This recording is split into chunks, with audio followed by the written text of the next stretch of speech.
3 जुलाई 2026 शाम के लगभग 4:45 बजे जयपुर का प्रताप नगर इलाका। एक 45 साल की महिला अपने दिव्यांग बेटे को कोचिंग इंस्टीट्यूट छोड़कर स्कूटी से घर लौट रही थी। सब कुछ बिल्कुल नॉर्मल था, लेकिन तभी पीछे से आती है एक तेज रफ्तार स्कॉर्पियो। रफ्तार 130 किलोमीटर पर आवर।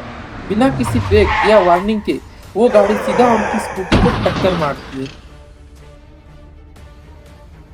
टक्कर इतनी भयंकर थी कि उनका जिस्म हवा में 100 फीट दूर जाकर गिरता है और मौके पर ही सब कुछ खत्म। शुरुआत में पुलिस ने इसे एक आम हिट एंड रन एक्सीडेंट माना, लेकिन जैसे ही डीसीपी ईश रंजीता शर्मा की टीम ने एरिया के सीसीटीवी फुटेजेस को खंगालना शुरू किया, कहानी पूरी तरह पलट गई। ये कोई हादसा नहीं था, ये अपने ही खून द्वारा लिखी गई एक बेहद खौफनाक साजिश थी। मरने वाली महिला का नाम था नीरज शर्मा, उम्र 45 साल, जो जयपुर के एक कोर्ट में लोअर डिवीजन क्लर्क पर काम करती थी। एक सिंपल मेहनती सरकारी कर्मचारी जो अपने परिवार को संभालने की कोशिश कर रही थी। 1 साल पहले उनकी पति विजय कुमार शर्मा का निधन हो गया था। परिवार के लिए ये पहला बड़ा झटका था।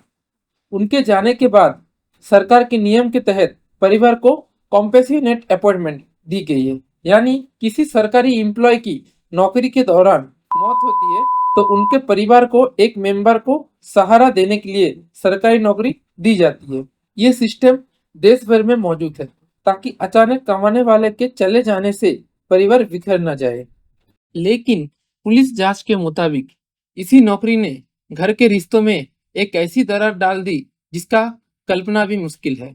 इन्वेस्टिगेशन में ये बात सामने आई कि नीरज की 23 साल की बेटी आयुषी शर्मा, जो खुद एलएलबी फाइनल ईयर की स्टूडेंट थी, उसे लगता था कि इस नौकरी पर असली हक उसका है, ना कि उसके माँ का।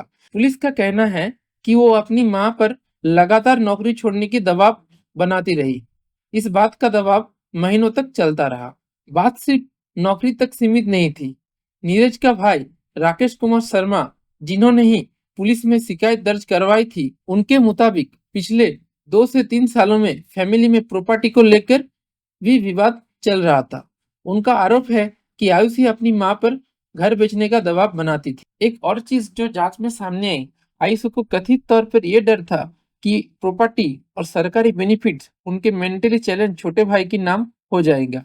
पुलिस के मुताबिक जब मां ने नौकरी छोड़ने की और घर बेचने की दोनों से साफ इनकार कर दिया, तभी घर में तनाव बहुत बढ़ गया था। लेकिन आखिर ऐसा क्या था जिसके लिए एक बेटी ने अपने ही माँ का खून का सौदा कर दिया?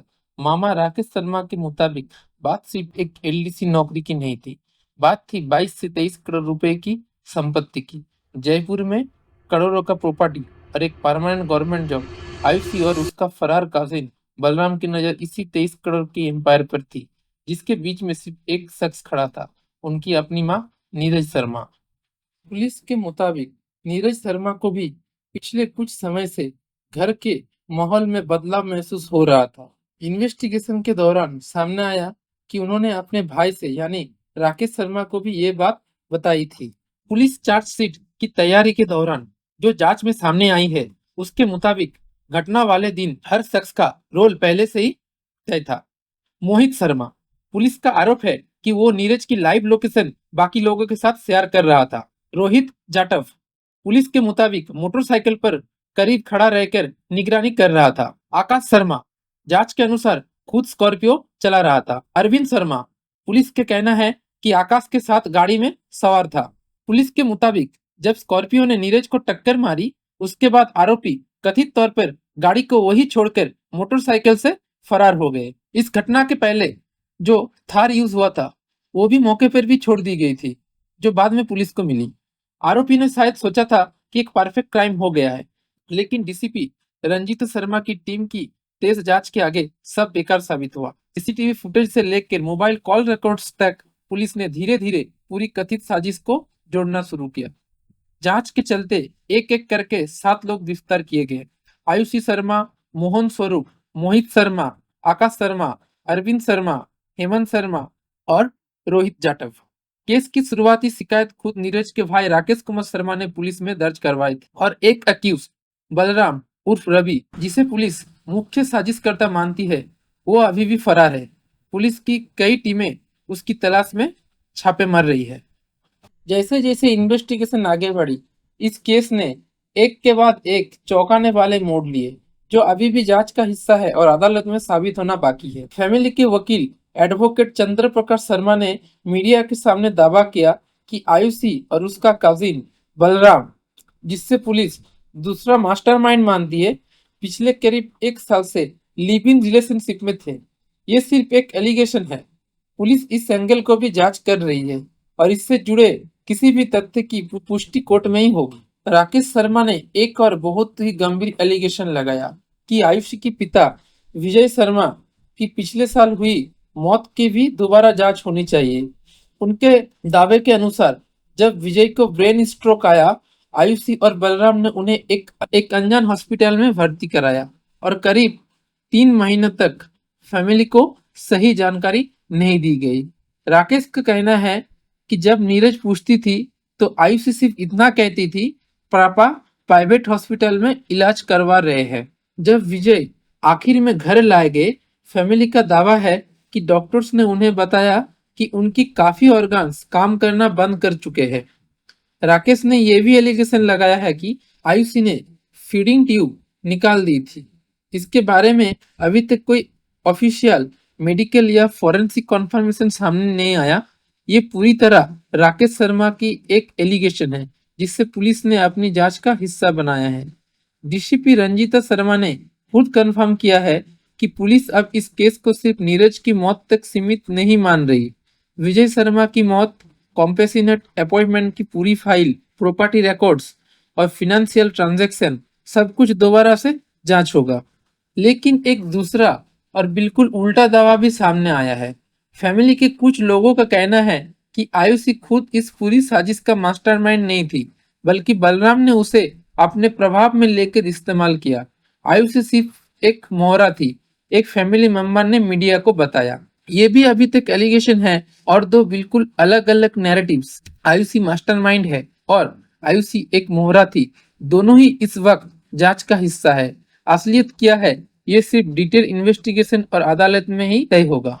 शर्मा फैमिली ने पुलिस से एक और अजीब एंगल की जांच करने की मांग की है, तंत्र विद्या यानी ओकल्ट प्रैक्टिस का।